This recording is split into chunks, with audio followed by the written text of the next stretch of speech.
CEO of the American Property Casualty Insurance Association. David, thanks for stopping by. Our topic today is what you can do about the cost of insurance when everything is getting more expensive. David, that's the biggest thing, right? All prices keep going up. I don't care what people say about inflation. The grocery store still seems very expensive. Everywhere still seems uh, prices keep going up. I guess it's making up for some of that time, but they people cut back in things, don't they?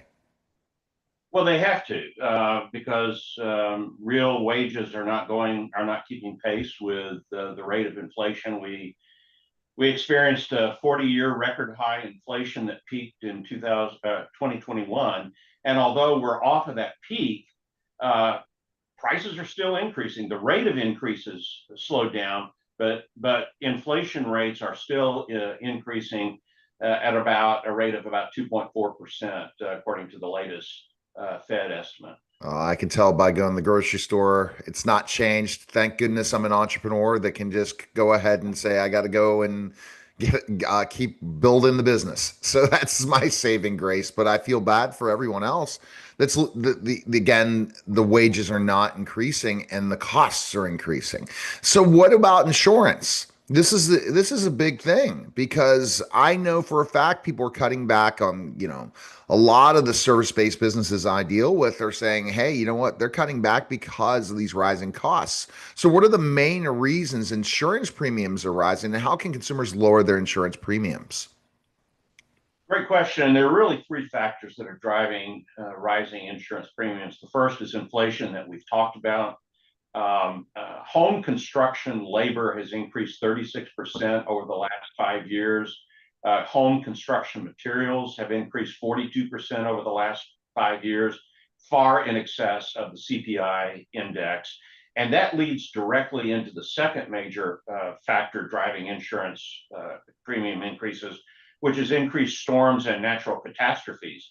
Uh, uh, we are coming off the costliest 5 year period in history for storm losses in the insurance industry, $506 billion over the past 5 years. Wow. And when you have more storm activity on top of that increase in home construction labor and materials, that's a major factor.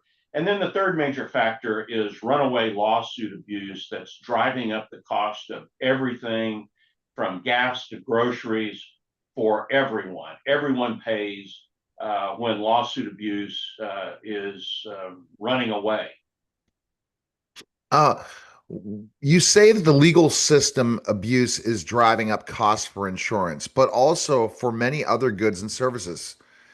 And you call it a tort tax. Explain a little bit more of that to me, for me. Yeah. So the tort tax calculated by the U.S. Chamber of Commerce's Institute for Legal Reform factors in what is the added cost to goods and services that the average family buys that is attributable to lawsuit abuse.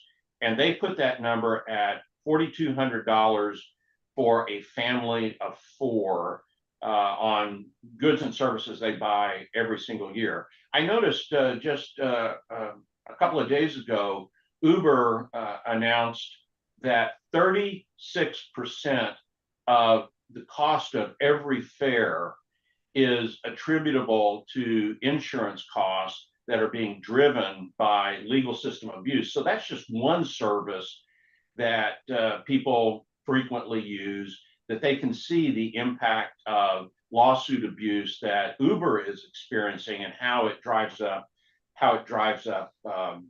their fares. But it's really driven by third-party litigation financing, which means that there are investors that are investing in lawsuits that have no personal interest in it. They haven't experienced a loss, but they're providing the money to finance these lawsuits in the expectation of very high, massive profits whenever these nuclear or thermonuclear verdicts are handed down. And these shadowy investors, as I said, are making massive profits. A lot of this money is coming from outside of the United States. They're coming from foreign sovereign wealth funds that are investing in these lawsuits.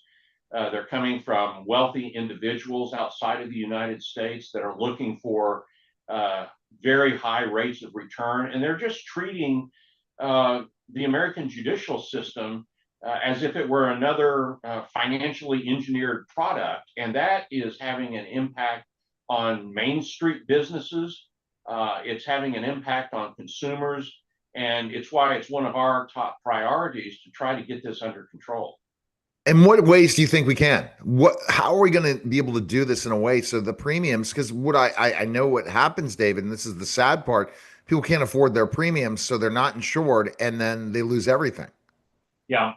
So there are a number of ways that we can address this. With regard to lawsuit abuse, the most important factor there is transparency in third-party litigation financing, so that we know who's actually behind the lawsuits.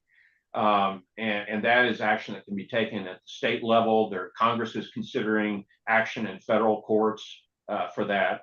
But for the individual consumer, what I would recommend is when your policy comes due, shop around. Insurance is a highly competitive industry, and there are many insurers that want your business. So contact your agent or broker whenever your policy comes due, and see about getting the best coverage at the best price.